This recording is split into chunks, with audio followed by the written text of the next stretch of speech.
Let's look at bezel setting. So I can opt for whichever gem shape I need. The gem sizes will be only as per the gem chart that you have entered. You can choose the gem depth at which the girdle of the gem is going to be placed. The metal below the girdle. So for example, here I feed in 2 and it will be much more. The overlap of the metal over the gem. The wall thickness. The inner wall taper.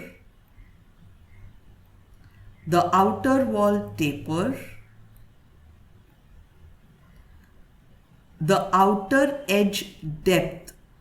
We are talking about this part. So if I happen to increase it, you can see that it is having a bigger depth. If I go for the gallery, again, we can play with the gallery settings as well as required. If you change the gem shape, things will change accordingly.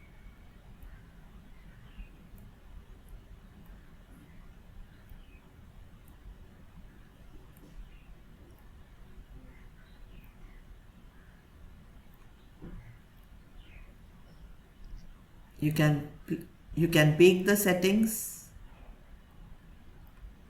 and you have a bezel set ready.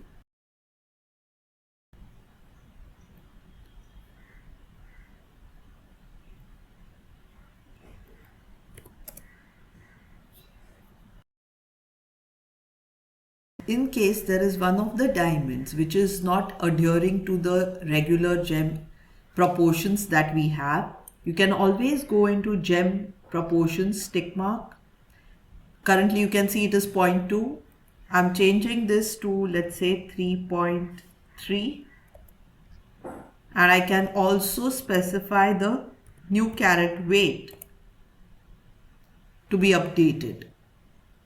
So likewise, you need not have only the standards, you can also specify one-off cases in gem proportions.